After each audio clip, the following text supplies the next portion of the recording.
Hi everybody, welcome to my channel. My name is David. In this video, I'm going to talk to you about 4 credit cards that I think are best for beginners. This is as of December 2020. The information changes quite quickly, so I'm going to try to update you guys as much as possible. Now, if this is your first time to the credit card game or the points, miles, rewards game, it can all be a little bit overwhelming. There's so many articles on this, and there's hours and hours of content online just to kind of tell you which cards to get. Now, my goal here in this video is to help you have an idea of which credit cards to start out with if you're trying to build a portfolio of credit cards from which you can take dream vacations. I'm going to stick to the 3 banks for me that have provided the most value, and this will be Chase, Citi, and American Express. Because of my strategies with credit cards, I've flown around the world in first class, business class for free, and this is all without spending a ton of money. And I want you guys to know that this is my completely unbiased opinion. I'm not going to be earning a commission from any of these cards that you sign up for. In fact, I'm not even going to post any of the links below. I'm just going to tell you what the card names are, and you can just paste it into Google and search it up on Chase, Citi, or American Express's website. So before we get started, I'm going to walk you guys through a couple basics of the credit card points game. So there's cashback versus points back. The cashback is very straightforward. What you see is what you get. A 2% cashback is going to be a 2% cashback. However, for the points back, that's where the real value truly is. So when you see you're getting 1 to 5% back in terms of points, those 1 to 5 points aren't really just worth that much. If you transfer them to a hotel or airline partner, for example, for a first class flight, they could be worth as much as 16 cents, 20 cents, and even more. So the points is really where it's at. So for the rest of this video, I'm going to be giving these recommendations based on the idea that you're going to build your credit card portfolio and accumulate points, transfer those points over to hotel and airline partners, and really get a ton of value out of them. Now keep in mind that out of these 4 cards, I don't have one particular recommendation. I think they're all great, especially for beginners. And so that's why I actually have an Excel sheet for you guys. It's super simple to use. You just plug in a couple items of your monthly budget, and you can kind of see how much you would earn with each card over the course of a year. And at the end of the video, please download this Excel sheet. Just check it out, plug in your numbers, see which card makes more sense for you. Now, the first credit card on this list was my first credit card as well. I had the Chase Freedom, and it's been rebranded as the Chase Freedom Flex. So the sign-up bonus for this card is going to be $200 back after spending $500 in your first 3 months. Although you see $200 cash back, this actually translates to 20,000 points. Now, the distinction comes in where earlier I was talking about cashback comes out to just pure cash, whereas the points comes out to something you can redeem and transfer for later. While you can certainly spend your points now through the Chase portal, you're basically redeeming it for face value, so at 1 cent per point. I suggest really saving up your points, and in 1 or 2 years, you're really going to thank yourself when you're able to make that redemption through an airline partner. You're only going to be able to redeem it through an airline partner when you have an ultimate rewards card that can transfer to a different airline or a different hotel. Those cards will be the Chase Sapphire Reserve, the Ink Preferred, and things like that. Now, those cards might not make sense for you now, but in my future videos, I promise you, I'll show you how the annual fee is really justified by all the credits and all the opportunities it provides you. So again, for the Chase Freedom Flex, the sign-up bonus is $200 or 20,000 points back for $500 in spending in the first 3 months. In addition to the first year of groceries getting 5% back, up to $12,000 of spending. This card also gives you 5% points back on travel booked through Chase and 3% points back on dining and drugstores. This includes takeout as well. Now, what makes this card cool is that it has bonus categories every quarter. So every 3 months, it has a different category in which it gives you 5% cash back. In the past, they've had gas stations, Amazon, Whole Foods, etc., etc. And you're going to get 1% back on the rest of your purchases. So everything for this card, the Chase Freedom Flex, is going to come back to you in the form of points. So I honestly really suggest saving those points for later. Whether you're saving 20, 40, 60, 100,000 points, those points can later be transferred to airline and hotel partners for use at a much higher value. Moving on to the second credit card, we have the Chase Freedom Unlimited. This card is very similar to the Flex, except it does not have the 5% bonus categories. Instead, your regular purchases are going to come back to you at 1.5% instead of 1%.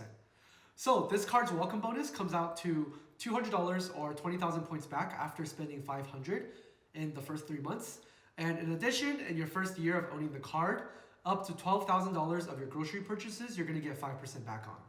In addition, you have 5% back on travel booked with Chase, and you also have 3% cash back on dining in drugstores, including takeout. And so what makes this card different from the Freedom Flex is that with the Freedom Unlimited, you're getting 1.5% back on regular old purchases instead of just 1% back. And as you'll see in my Excel sheet, which I'm going to walk you guys through later, these two Chase cards actually even out pretty closely. It all kind of comes down to what you spend more money on. Next on the list, we have the American Express Everyday Credit Card. Now, I love American Express. This is by no means a ranking. So I think, again, every credit card has its own pros and cons. One thing for me with American Express is that they have something called Amex offers. These offers will be from certain restaurants or shops or airlines and hotels, and it'll give you money back on your purchases with them. And that actually stacks with whatever promotion they already have. So this past Thanksgiving for Black Friday, I was actually able to get a really insane deal from Saks Fifth Avenue, where I was able to stack their Black Friday deal with Amex and Rakuten. Oh my God, I love Rakuten. Let me tell you guys all about it. I'm gonna do it in a different video because it's just, there's so much, it's so amazing. And yeah, so after stacking all that, my purchase of over $350 ended up being about, I think, $60 or $80 out of pocket. Again, really great deals if you can continue to take advantage of their ecosystem. But sticking with the Amex Everyday Credit Card, this card has a sign-up bonus of 10,000 points after spending $1,000 in the first 3 months. Keep in mind that these will be membership reward points. So once you save up these points, you can transfer them over to airline and hotel partners and redeem them for otherwise very, very expensive flights and hotel stays. This card's very simple. It earns 1% on all purchases, except for your first $6,000 with grocery stores. Every year, your first $6,000 with grocery stores will earn you 2% cash back. In addition, if you spend the card 20 times, so if you swipe the card 20 times in a month, you're gonna get a 20% bonus on those points. So in the Excel sheet, considering this guide is for beginners, I'm assuming that this is one of, if not your only credit card, and that you're going to be taking advantage of using it 20 times or more per month and getting that 20% bonus on your points. Last but definitely not least, this is actually a crowd favorite. It's the Citi Double Cash. Unlike the other 3 cards I've mentioned that earn points back, this card actually earns cash back. So you earn 1% as you spend and 1% as you pay it off. This comes back to you in the form of cash. So in another sense, this is the only one that is only going to be redeemed for the 2% once you pay off the card. So it's not going to be worth more. However, Citi does have other cards that accrue points, such as my favorite card, the Citi Prestige. I'll definitely have the opportunity to talk about that in the future, but for now, we're just gonna focus on these 4 cards from a beginner's point of view. So here's a screenshot of the Excel sheet that I've made. Again, it's super simple. All you really have to do is fill in any of the green spaces that you see. So for example, under monthly budget, this is how much you project to be spending about every month. I would just go with very approximate numbers here just to kind of get an idea of which card will be best for you. I've separated the left side into most commonly used categories and categories for which there's a bonus. So you just input in how much you think you spend on gas a month. For now, I put $200 on dining and $500 on groceries because most people are eating at home in December 2020. However, in 2021, things could be totally different. So adjust these numbers as you see fit. I put travel purchase through Amex and Chase as $0 right now, just because a lot of people are not traveling. And with this miscellaneous, ignore the white number. This simply adds up these 4. So health insurance, your rent, your clothes, and other. Rent I've left at 0 for now because generally you're not allowed to pay rent with a credit card, or if you can, there's actually a fee on top of it, which makes it not really worth it. Again, this chart is very, very simple. If you're good at Excel, feel free to just unhide everything and change up the formulas and do everything as you see fit. However, if you're not good at Excel, just edit the green sheets and look at the bottom for the totals. Across these rows, you're gonna see the total points that you're gonna earn throughout the whole year. So for these credit cards, I'm gonna walk you guys through real quick just how each card's numbers work.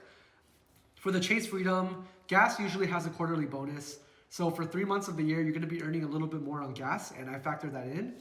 For dining, you're gonna earn 3 points for every dollar spent. For groceries, although last year they did have Whole Foods on there, but I'm assuming not everybody shops at Whole Foods all the time, so I didn't really factor that in much. And for the miscellaneous, usually there's 1 quarter that you can spend other things on, such as Amazon or Chase Pay. So I've assumed you're able to take at least advantage of another quarter. This added up all together, you get your 31,000 points from spending, your first year bonus, which also includes your first year grocery bonus. So as your grocery number changes, this bonus number is going to change as well. And the last row, your 75,000 over here, is going to be the amount of points you earn in the very first year. So next we have the Chase Unlimited. This one earns, again, 1.5 points for regular purchases and 3 times points for dining, 5 times points for travel purchase through Chase.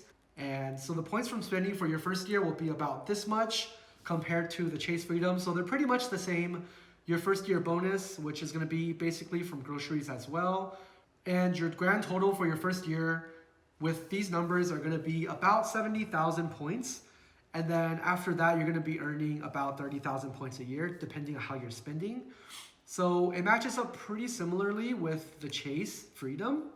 Moving on to the Amex Everyday Credit Card, I factored in, again, the 20% bonus for all of these.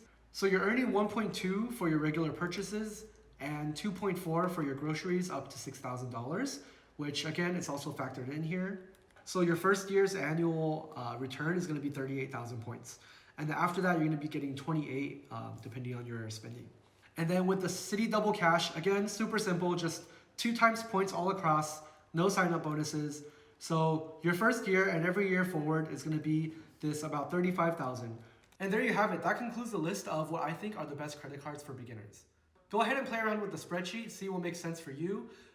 If you want to really get ambitious here and try to see which credit cards you would want in the future, it might be wise to start building up your points with that particular bank now. Thank you once again for joining me for one of my first videos. If this video helped you, please give it a thumbs up and click the subscribe button if you want to see more videos like this or even updates to this particular video. I'm going to be doing a lot more in the future and I can't wait to show you guys what I have in store.